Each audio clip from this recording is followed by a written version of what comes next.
Bueno, yo nací aquí en Concordia hace 53 años. Nací en el barrio Almirante Brown, ahí en la seccional primera y muy cerca, a la vuelta del Club Sarmiento.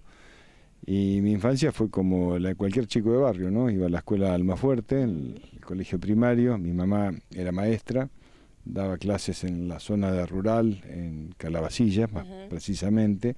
También en algunos otros lugares rurales. Después se vino así para la ciudad. Y mi papá era empleado de correos, era telegrafista y a la vez estudiaba la carrera de contador público, de la cual se recibió como contador cuando yo tenía 11 años. Era estudio grande, realmente con muchísimo sacrificio. Sí, sí. Y así que, bueno, una familia de trabajo, una familia que vivimos en un barrio, como decía, con una muy linda infancia, con muchos amigos de esa infancia, muy lindos recuerdos, con mucha práctica de deportes, que era lo que se hacía. ¿Algún club que, por ejemplo, seguía de Concordia? Sí, yo me crié ahí muy cerca de Cruz Sarmiento, pero jugué al fútbol y soy socio hasta el día de la fecha de Santa María de Oro, que está a 4 cuadras de donde vivía, por calle Castelli.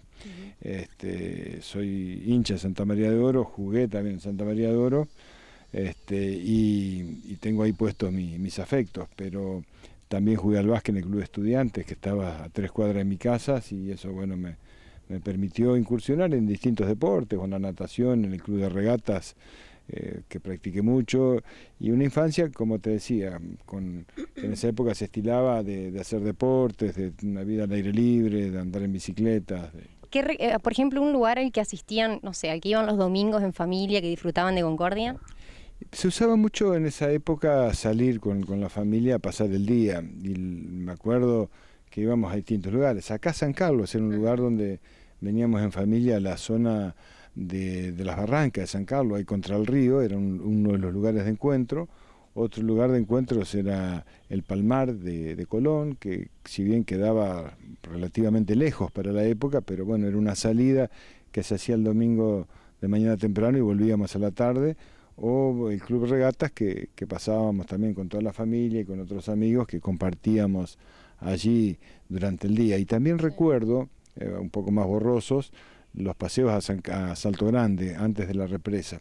Yo tendría 12 años, tal vez 10, 12 años, y conocí los saltos, y era también un paseo donde se hacía todo el día, o las cascaditas de Dri, que se iba mucho a los arroyos también, ¿no? Y había una vida muy activa, familiar y con familias amigas. Esto era algo habitual en la Concordia de aquellos tiempos. Todavía por ahí son costumbres que se siguen manteniendo, y quizás en diferentes lugares, porque bueno, no está más los saltos del río Uruguay de Salto Grande, pero sí existe el lago, cosa que antes tampoco no existía, o sea que como que por ahí van mudando los escenarios, pero las costumbres en Concordia tienden a permanecer arraigadas. Bien. ¿Y en qué momento y cómo decidió inclinarse para el lado de la política? Bueno, cuando empecé a estudiar en la facultad, que ingresé en 1980, que era una época realmente muy difícil porque había un gobierno autoritario, imperaba la última dictadura militar, todas las libertades democráticas estaban cercenadas, no se podía hablar de política, y sin embargo con un grupo de estudiantes nos empezamos a reunir los días sábados en forma un poco clandestina, si se quiere, no un poco, sino clandestinamente, porque estaba prohibido todo tipo de actividades políticas, y lo hicimos para ver cómo recuperábamos los valores democráticos, para tener un ámbito de discusión más allá de lo partidario, ¿no? El objetivo era recuperar la democracia, y en ese sentido había como una comisión multipartidaria que se daba también, de hecho, porque el objetivo principal era la recuperación del Estado de Derecho.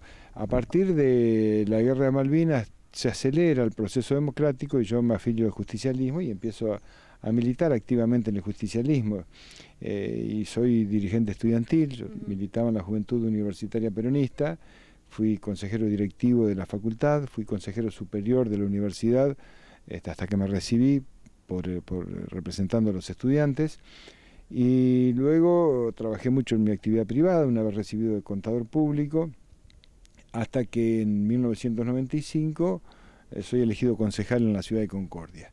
El periodo fue de 4 años, y luego presenté una candidatura a senador contra todas las estructuras partidarias que había en la época, un poco con bastante rebelión para lo que estaba establecido en los estándares dentro del partido y bueno, me tocó perder, pero siempre dentro del Partido Justicialista.